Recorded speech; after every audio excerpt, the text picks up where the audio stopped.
Hello అండి. Welcome to our channel. నేను మీ సిరి. ఈరోజు మనం చెప్పుకోబోయే కథ ప్రియసఖి సిరీస్లో ఒక పాట అండి. ప్రియసఖి 243.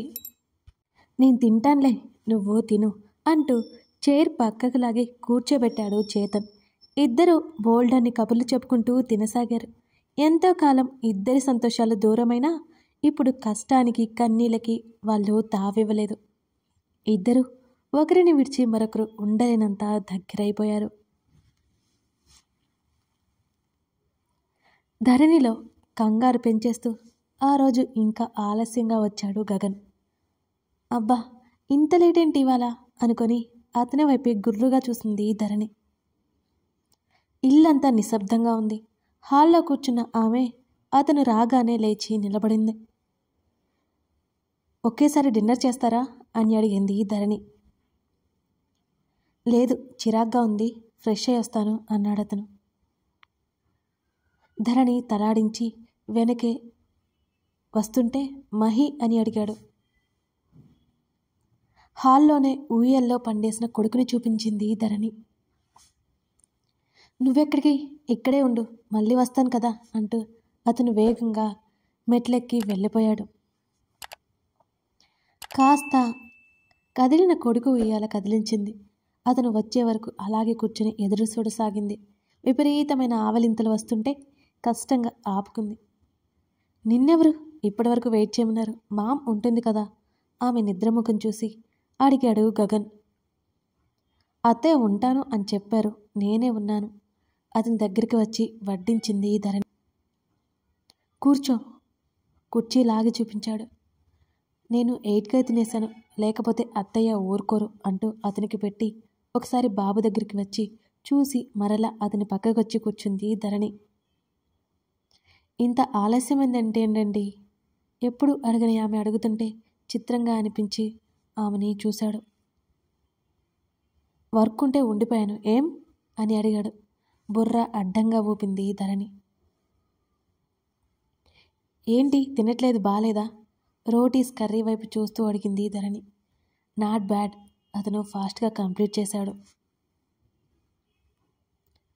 అవన్నీ సర్వెంట్స్ చూసుకుంటారు పదా. ధరణి చేతిని పట్టుకుని తీసుకొచ్చి బాబుని ఎత్తుకున్నాడు అతను. గగన్ ముందు నడుస్తుంటే వెనకే నెమ్మదిగా నడిచింది ధరణి. నెమ్మదిగా బెడ్ మీద బాబుని పడుకోబెట్టి వాడు కదలగానే నెమ్మదిగా వాడి తల మీద నిమురుతూ ఉంటే మళ్ళీ కళ్ళు మూసుకున్నాడు. అతని చొక్కా పట్టుకుని ఉన్న కొడుకు చేతిని నెమ్మదిగా తప్పించి ఆ చిట్టి చేతికి ముద్దు పెట్టుకున్నాడు. కొడుకు వైపు చూసిన అతనికి మరింత ముద్దొచ్చాడు. కాస్త బొద్దుగా మరింత ముద్దుగా తయారైన వాడి బుగ్గలను శుతిమెత్తగా ముద్దు పెట్టుకుని నెమ్మదిగా వాడి చుట్టూ పరుపు అడ్జస్ట్ చేశాడు. ధరణి నైట్ వేర్లోకి మారి గది తలుపులు చెక్ చేసి అతని పక్కకొచ్చింది. ఏవండి, అతని ఛాతీ మీద చెయ్యేసి గారంగా పిలిచింది ధరణి. నాటకాలాపి మేటర్కి రా అన్నాడు అతను సూటిగా. మేటర్ ఏంటి అని అడిగింది ధరణి. వచ్చిన దగ్గర నుంచి ఏదో చెప్పడానికి తెగ ట్రై చేస్తున్నావు కదా, అదే అని అతను అడగగానే ధరణికి నవ్వు వచ్చి నవ్వింది. చెప్తాను కానీ మీరు ఒప్పుకుంటారా అంటూ అదే నవ్వుతూ అడిగింది. ఆమె వైపు 2 క్షణాలు అలాగే చూసి కళ్ళు చిన్నవి చేసి చూసి అసలు ఒప్పుకోను అనగానే పెదవి విరిచింది ధరణి. వినకుండానే చెప్తారేంటి అని అడిగింది రోషంగా. పోని చెప్పు, మళ్ళీ ఇదే చెప్తాను అన్నాడతను. ఏవండి అంటూ ఏడుపు మొహం వేసి పిలిచింది ధరణి. సన్నగా నవ్వుకుంటూ సరే ఏంటో చెప్పు, తర్వాత ఆలోచిద్దాం అన్నాడతను. మా అమ్మ నన్ను బాబుని ఇంటికి రమ్మంది, అలా వెళ్ళి నిద్ర చేసి వస్తే మంచిదట అంది ధరణి. వీల్లేదు, అతను వెంటనే చెప్పాడు. అది కాదు, 2 రోజులే అని ధరణి అంటుంటే వాళ్ళనే ఇక్కడికి రమ్మని చెప్పు, అదే ఫైనల్ డెసిషన్ అన్నట్టు మాట్లాడాడు అతను. ఇక అతన్ని అడగలేదు ధరణి. వాళ్ళిద్దరి మధ్య వచ్చిన దూరానికి అతను ఎక్కడికి పంపించడని తెలుసు ఆమెకి. సరే రమ్మంటాను అనగానే ఒకంత ఆశ్చర్యంగా చూశాడు ఆమె వైపు. ఇవిగో నా డ్రెస్లు ఎలా ఉన్నాయి అంటూ మొబైల్ ఓపెన్ చేసి అతనికి చూపించింది. నీ కంఫర్ట్ నీ ఇష్టం. అతను అనగానే కనీసం ఇవైనా చూడండి, మీతో షాపింగ్ చేసినట్టు తృప్తి పడతా, ధరణి వెటకారంగా చెప్పింది. అతను సీరియస్గా చూడడంతో వెర్రి నవ్వొకటి నవ్వింది. ఆమె చుట్టూ చేసి దగ్గరికి లాగి ఆమె వైపు తిరిగాడు అతను. ఆమె బుగ్గలు వత్తిపట్టి, ఏంటి ఈ మధ్య ఎక్కువ చేస్తున్నావు హా అని అడిగాడు. అతని కళ్ళలో కనిపించిన సీరియస్నెస్కి అతనికి ఇంకా దగ్గరగా జరిగింది ధరణి. నేనా? అమాయకంగా ముఖం పెట్టింది. కాదు నేను. అతని మాటల్లో వెటకారం ధ్వనించింది. నెమ్మదిగా అతని టీషర్ట్ గుండీ తిప్పింది. మీకు అవి నచ్చలేదా అంటూ కళ్ళు ఎత్తి అతని వైపు చూసింది. మనం వెళ్ళేది వెకేషన్కి కాదు, ఆమె కళ్ళలోకి చూస్తూ చెప్పాడు. మరి అని అడిగింది ధరణి. ఇందుకే కదా నిన్ను మొద్దు అనేది. అతని మాటలకి ఉక్రోషం వచ్చింది ధరణికి. మీరే సరిగ్గా చెప్పట్లేదు, కానీ నన్నే అంటారు అంది అలకగా. ఇప్పుడు నీకు క్లాస్ ఇచ్చే మూడ్ లేదు నాకు, నోరు మూసుకొని పడుకో అతను విసుక్కున్నాడు. నాకు అర్థమైంది, నునుసిగ్గుతో చెప్పింది ధరణి. ఏమర్థమైంది? కొంపదీసి షాపింగ్కి తీసుకెళ్తా అనుకుంటున్నావా? మళ్ళీ వెటకారంగా అన్నాడు అతను. కాదు, చిరుకోపంగా చూసింది అతని వంక. ఇంకా తననే విసుగ్గా చూస్తున్న అతనితో, మనిద్దరి కోసం అంటూ అతని భుజం దగ్గర ముఖం దాచుకుంది ధరణి. ఆమె చెప్పిన విధానానికి నీకు కూడా ఈ మధ్య కాస్త తెలివి వచ్చినట్టుంది అన్నాడు ఆమె వైపే తిరుగుతూ. ఇప్పటి వరకు లేదా అని అడిగితే లేదు అని మొహం మీద చెప్పేస్తాడని ధరణికి తెలుసు. అందుకే ఆమె అడగలేదు. అతని బలమైన బాహువుల్లో ఆమె చిక్కుకుపోయింది. ఆమె వీపు తడుముతూ ఆమె తల మీద చెంపానించి కళ్ళు మూసుకున్నాడు అతను. ఇంకాసేపు అతనితో తనివి తీరా మాట్లాడాలని ఉన్నా అతను అలసిపోయి రావడంతో ధరణి కదిలించలేదు. బాబు ఏడవడంతో గగన్ ఉలిక్కిపడి లేచాడు. ధరణి లేచి బాబుని ఎత్తుకుంది. వాడి ఆకలి తీర్చి పడుకోబెట్టినవాడు నిద్రపోలేదు. ఇటివ్వు, గగన్ ఎత్తుకున్నాడు. మీరు పడుకోండి, నేను చూసుకుంటాను అని ఆమె అంటుంటే, ఇట్స్ ఓకే అంటూ బాబుని ఎత్తుకుని అటు ఇటు కాసేపు తిప్పడంతో అతని భుజం మీదే నిద్రపోయాడు బుజ్జిగాడు. నెమ్మదిగా అతని మీద పడుకోబెట్టుకుని వెనక్కి వాలాడు గగన్. తండ్రి హృదయం మీద వాడికి నచ్చిందేమో, బహుబుద్ధిమంతుల్లా నిద్రలోకి జారుకున్నాడు. నెమ్మదిగా బాబుని తీసి పక్కన పడుకోబెట్టింది. ఇద్దరి వైపు కొన్ని క్షణాల పాటు రెప్ప వేయకుండా చూసింది. ఎక్కడ దిష్టి తగిలేస్తుందా అని భయం వేసి చప్పున ముఖం తిప్పుకుంది. ముద్దులొలికేలా ఉన్న తన బాబు చెక్కిళ్ళ మీద ముద్దు పెట్టుకుని ఆమె సర్వస్వం అయిన ఆమె పతి గడ్డం మీద తాకినట్టుగా మరొక ముద్దు ఇచ్చి వెనక్కి జరిగింది ధరణి. టింగుమని గగన్ ఫోన్కి నోటిఫికేషన్ వచ్చింది. వద్దు అనుకుంటేనే మొబైల్ ఓపెన్ చేసింది ధరణి. శ్రీజ నుండి మెసేజ్ రావడంతో ఆమె బ్రుకుటి ముడిపడింది. నేను చెప్పిన దాని గురించి ఏం చేశారండి?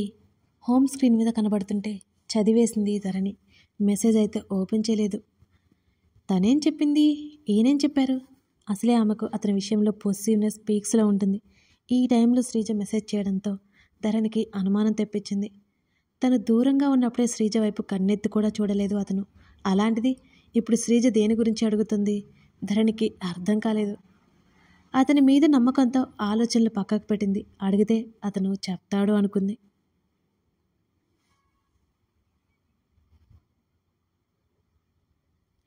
దేవి, ఏమైంది? పెళ్ళి వద్దు అంటున్నావట వీక్ష అడుగుతుంటే. వద్దు అనేదేదక్క, ఇప్పుడు వద్దు అంటున్నాను అంది దీవెన. ఇప్పుడు ఎవరు చేస్తున్నారే? ఇంకో 3 months తర్వాత అన్నారు డాడీ అంది వీక్ష.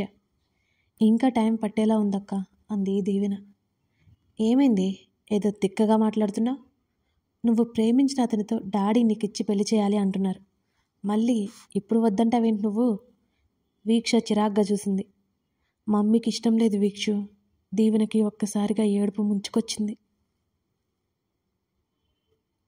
ఇష్టం లేదని నీకు చెప్పిందా? అడుగుతూనే చెల్లి ఏడుపు చూసి తట్టుకోలేకపోయింది వీక్ష. ఏంటి ఇది? ఇప్పుడు ఎందుకు ఏడుస్తున్నావు? అసలు మమ్మీకి ఇష్టం లేకుండా డాడీ ఎందుకు ఈ సంబంధం ఒప్పుకుంటారు? నచ్చ చెప్తుంటే, ఇష్టం లేదక్క, మొదటి నుంచి మమ్మీకి ఇష్టం లేదు, ఇప్పుడు కూడా ఇష్టం లేదు, ఏదో డాడీ కోసం ఒప్పుకుంటుంది అంటూ మోకాళ్ళ మధ్య ముఖం దాచుకుంది దీవెన. వీక్షకి తల్లి మీద ఒక్కసారిగా కోపం వచ్చింది. చెల్లిని అక్కడే ఉంచి తల్లి దగ్గరికి వచ్చింది. హాల్లో కూర్చొని కూరగాయలు తరుగుతోంది రాజేశ్వరి. ఏంటి మమ్మీ ఇది? దాన్ని ఎందుకు ఏడిపిస్తావు? పక్కనే కూర్చుంటూ అడిగింది వీక్ష. నేనేం చేశానే అని అడిగింది రాజేశ్వరి. మమ్మీ, నీకు తెలిసి కూడా తెలియనట్టు ఉండకు, దీక్ష కోపంగా అంది. అయితే ఏం చేయమంటావే ఇప్పుడు? కూతురు వైపు చూసి అడిగింది రాజేశ్వరి. ఎప్పుడు నవ్వుతూ నవ్విస్తూ ఉండేది, ఈ మధ్య రోజు ఏడుస్తుంది. ఇంకా ఏంటి నీ పంతం? వీక్ష మాటల్లో చెల్లి పట్ల ప్రేమ ఉట్టిపడుతోంది. ఇప్పుడు నేనేం చేశానే? దానికి పెళ్ళి ఒప్పుకున్నానా లేదా? రాజేశ్వరి అంతే సీరియస్గా అడిగింది. ఒప్పుకున్నావు కాదన్నానా? మరి ఎందుకు దాంతో మునుపట్లా ఉండట్లేదు? నువ్వు ఒప్పుకునే వరకు పెళ్లి చేసుకోను అని కూర్చుంది అంది వీక్ష. అబ్బా, ఇప్పుడే పెళ్ళి ఎవరు కాదన్నారు? నాకు ఈ పెళ్ళి ఇష్టం లేదు, దాని సంతోషం కోసం ఒప్పుకున్నాను. అది పెళ్ళై బాగుంది అన్న తర్వాత అప్పుడు ఆలోచిస్తా. నువ్వు నీ పిచ్చి భయాలతో మమ్మల్ని చంపకు.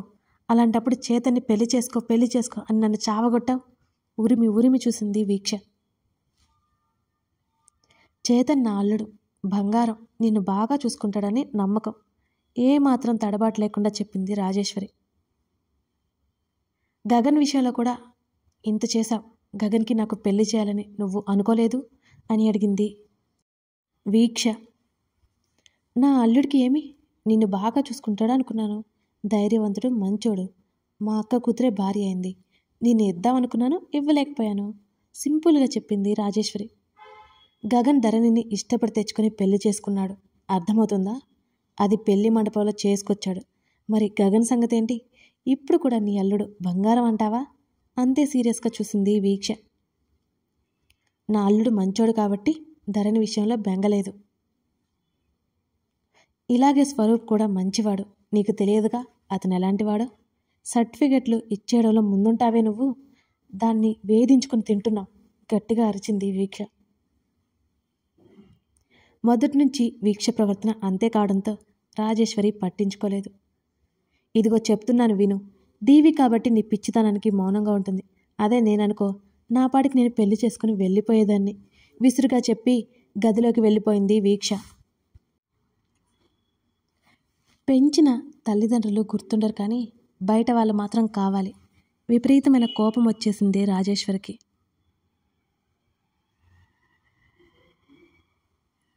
స్వరూప్ దీవెనకి కాల్ చేశాడు కలవడానికి. అతని ఆఫీస్కి బయలుదేరింది దీవెన. వీక్ష స్వయంగా పంపింది ఏంటో తేల్చుకోమని.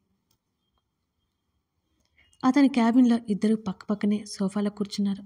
దీవెన మౌనంగా ఉంది. అల్లరిగా హాయిగా ఉండే దీవెనని చూశాడు కానీ ఇలా ఉండే దీవెనని ఇప్పుడే చూస్తున్నాడు స్వరూప్. ప్రాబ్లం ఏంటి అతను అడిగాడు. రాజేశ్వరికి అతని మీద అభిప్రాయం ఏంటో అతనికి తెలియదు. మా మమ్మీ నీతో ఏమైనా మాట్లాడిందా స్వరూప్ అని తల ఎత్తి చూసింది. మాట్లాడింది, నేను మాట్లాడాను. నేను మా మమ్మీకి నచ్చాను, నిన్ను బాగా చూసుకోవాలని వార్నింగ్ కూడా ఇచ్చింది. ఆ మాటలకి దీవెన ఆశ్చర్యంగా కళ్ళు వెళ్ళబెట్టి చూసింది. ఏంటి, మా మమ్మీకి నువ్వు నచ్చావా? అదే ఆశ్చర్యంతో నోరు తెరుచుకుని ఉండిపోయింది దీవెన. అవును, నన్ను చాలాసార్లు మీట్ అయ్యారు. మా ఫ్యామిలీ బ్యాక్గ్రౌండ్ అంతా చెక్ చేశాక కదా పెళ్ళికి ఓకే చెప్పింది. నేను ఆఫీస్ నుంచి ఇంటికి వెళ్ళేటప్పుడు కూడా మా మమ్మీతో మాట్లాడుతూ కనిపించింది. నన్ను మామూలుగానే పలకరించారు కూడా. భుజాలు కదిలించాడు అతను. తల్లిని తలుచుకుని పళ్ళు నూరుకుంది దీవెన. మరి ఇన్ని చేస్తే తనతో ఇష్టం లేనట్టే ఎందుకుంది? దీవెన ఏమైంది అతను మళ్ళీ అడిగాడు. అతని కళ్ళల్లో ఏదో కంగారు. పాపం ఇప్పటికే తన కోసం చాలా ఫేస్ చేశాడు. ఇక అతన్ని ఇబ్బంది పెట్టకూడదు. ఇంటికి రమ్మన్నావు కదా, వస్తాను, నువ్వు ఫ్రీ అయ్యాక చెప్పు. ఆమె మాటలకు అతను స్వచ్ఛంగా నవ్వాడు. సడన్గా నా మీద గాలి మళ్ళిందేంటి నీకు?